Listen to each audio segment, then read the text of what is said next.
Shalom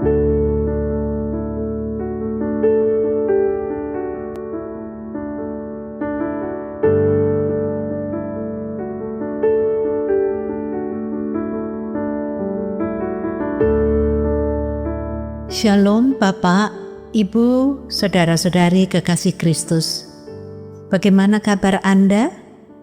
Doa dan harapan saya, Anda dalam keadaan sehat dan sukacita. Syukur kepada Allah, saya, Diana Pujiastuti, dapat kembali menjumpai Anda dalam Sapaan dan Renungan Pagi GKI Salatiga hari ini, Kamis 15 Mei 2025. Sebelum kita merenungkan firman-Nya, marilah kita memohon bimbingan Roh Kudus. Bapa yang tidak pernah melupakan kami, saat ini dengan rasa syukur kami menghampiri hadirat-Mu, memohon Roh Kudus menolong kami untuk memahami dan mempercayai firman-Mu. Dalam nama Kristus, Tuhan dan Juru Selamat kami. Amin. Saudara, renungan hari ini bertajuk Forget Me Not. Firman Tuhan yang mendasari renungan hari ini diambil dari Kitab Nabi Yesaya pasal 49 ayat 15 yang berbunyi demikian. Dapatkah seorang perempuan melupakan bayinya sehingga ia tidak menyayangi anak dari kandungannya? Sekalipun dia melupakannya, aku tidak akan melupakan engkau. Saudara, sebuah legenda dari Jerman berkisah tentang asal-usul nama bunga Forget Me Not. Begini ceritanya. Alkisah, ketika Allah memberi nama semua tumbuhan yang Dia ciptakan, sekuntum bunga merasa khawatir kalau ia akan terlupakan.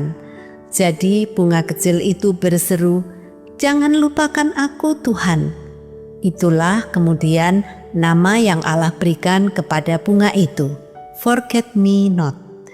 Bunga kecil nan cantik yang umumnya berwarna biru berkelopak 5 ini di Indonesia dikenal dengan nama bunga mamung, dan bunga itu menjadi simbol kasih sayang dan kenangan.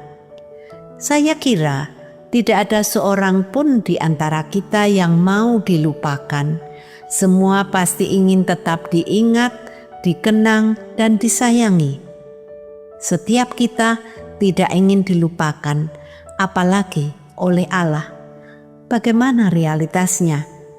Begitu mudah orang melupakan dan dilupakan. Ketika dibutuhkan, begitu disayang. Ketika sudah tidak berguna, ditinggalkan, bahkan ditendang. Sebagai pemerhati lansia, saya melihat tidak sedikit lansia yang merasa dilupakan, bahkan merasa dibuang oleh keluarganya, tidak lagi diingat oleh teman-temannya, sehingga merasa kesepian dan merana. Tidak sedikit pula orang Kristen yang merasa telah dilupakan Allah karena mengalami masalah bertubi-tubi atau penderitaan. Sudah berdoa tetapi belum mendapat jawaban. Saat ini banyak orang merasa cemas, cari kerja, cari uang sulit, yang sudah bekerja terpaksa di PHK, kondisi kesehatan makin merosot, relasi keluarga makin kehilangan cinta kasih, dan lain sebagainya. Saudara, hari ini kita diingatkan bahwa kita tidak sendirian, kita tidak dilupakan oleh Tuhan.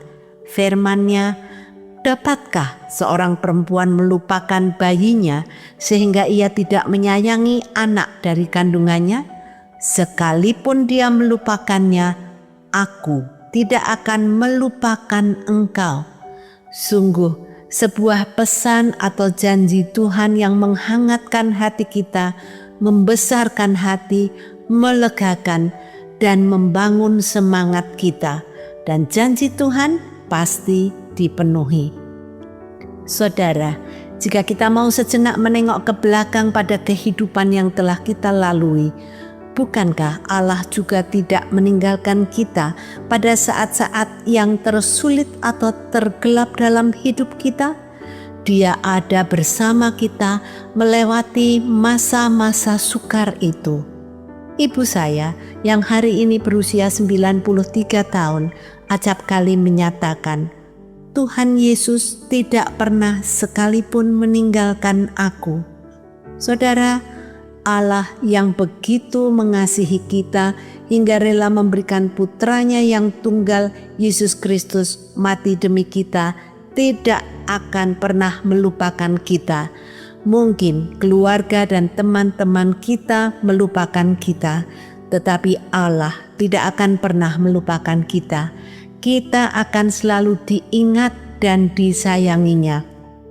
Yakin dan bersyukurlah Allah memelihara kita dengan kasih setianya yang selalu baru tiap hari. Mari kita berdoa. Tuhan Yesus, bersamalah dengan kami dalam menjalani kehidupan ini. Halangan, kesulitan, dan masalah sering menghadang. Asal Engkau tetap berjalan di depan kami akan dapat melaluinya bersamamu.